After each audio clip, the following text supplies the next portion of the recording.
Good morning, everyone. Lee Henson, president and founder of AgileDad here, and it's time for today's episode of the Daily Stand-Up. Without any further ado, let's get started. Today I want to reflect on an article that was recently sent my way. It was published on Monday, August 17th on a Fail Fast Move On blog, and it's regarding continuous problem solving. And the question that it leads in with is the reason why I chose to review this post. The question says, quote, "What do you even do as an Agile coach?" Well, that's easy. I help you on your journey towards better or more effective ways of working. And how do I do that? And he says, well, I get started by using this 4-step simple process, and I think anytime you use the word process, you're backing yourself into a corner. But in this case, I was surprised. This 4-step plan that he's got put together here actually does well with solving problems of just about any size. Step 1 he identifies he calls the 4-step problem solving process, and the first step is called the biggest problem. And I think this is, the chance where we have to ask ourselves, okay, what is our biggest problem?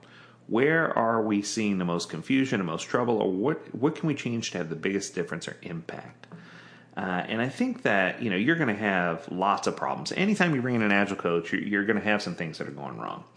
But don't focus on all of them. If you try to focus on everything that's wrong and try to change everything all at once, what you're going to quickly find is that you're throwing a baby out with the bathwater. You're trying to spread yourself so thin that you're not going to get anything done. So I think it's time to say, okay, what is the number one most impactful thing we can do? And let's throw everything else out for now. Let's identify that big problem, the big cheese. Forget about the other issues. And, it doesn't mean that you write them all down and put them on a board and do dot voting. That's not where we go. I think it really does require a thoughtful conversation. It requires involving stakeholders. It requires interviews. It requires gathering data, doing analysis. There's a lot of things that you should be doing.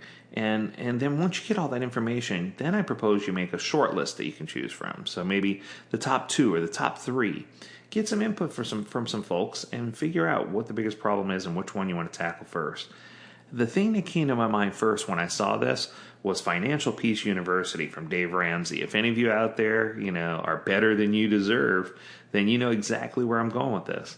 Sometimes it's about finding the debt that you can knock off the fastest, and getting that out of the way and snowballing into others.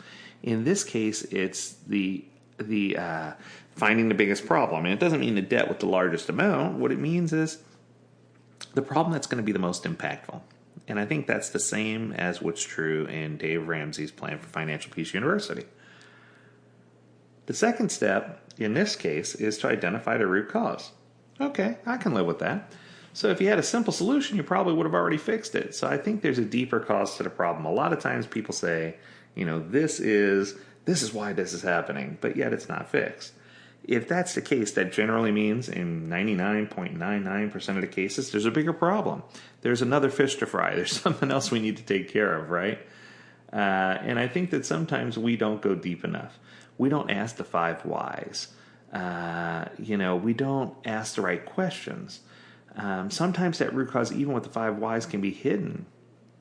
So there's a lot of ways that you can figure this out, whether it's fishbone analysis, whether it's just digging deeper, doing research. There's just so many things that you can do. If applied correctly, you can start asking powerful, open-ended questions and really get to the bottom of this, the crux of this, pretty quickly and figure out what your root cause is. Step 3 is create an action plan. How we're going to deal with the root cause. How do we get better? You have ideas, but ideas are just that. They're ideas.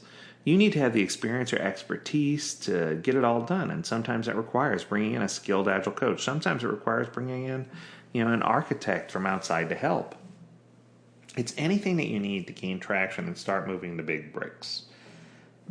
The one thing that upsets me about this part of this article is that it doesn't go into as much specific as I'd like. It says, you own it, you execute upon it, I will support you with whatever I can contribute that you need, whether it's facilitating, tracking, communication, workshops, sessions, and I think that that's great, but I also think that it's important to empower And that's the word that I don't see here. I want to empower the teams to be able to create the action plan that they feel can be best executed to get out of the hole. If you're always giving a man in a hole a rope or a ladder, you're going to find that he's back in a hole again. You need to create an action plan that's executable, that empowers them to help themselves. And then finally, he has step 4, which is reflection. So you did something, or we did something together. What happened? If it was a good plan, it should be visible. It should be visibly better now than it was. Otherwise, what do we miss? What do we need to take care of?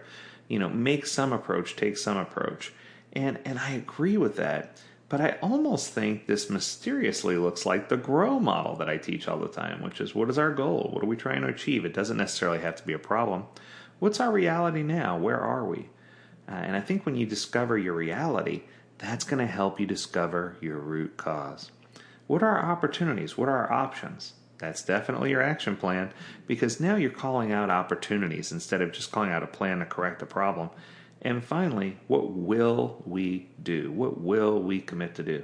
And if you look at it from that perspective, you make a commitment, you make a choice, you execute on that choice, and then finally, you can have that last step of retrospect or reflection or introspect to calculate based on the decision that you made to see where you are, how you did, and whether or not you want to move forward. But I think collectively, if you follow this 4-step plan to solve problems, it's going to be great. But I also think that you ought to dig a little deeper and learn the GROW model, because I think the GROW model tied together with this is going to help you really get to the root cause faster. Instead of just calling out what we don't like, this would give you a chance to figure things out on a more level playing field, if you will. So I hope this information was helpful. I hope you learned a lot. As always, we encourage you, if you have a topic you want us to discuss on the Daily Stand Up podcast, we would love to hear your episode ideas at learnmore@agiledad.com. Until next time, stay healthy, stay well, and stay agile, my friends. Do take care.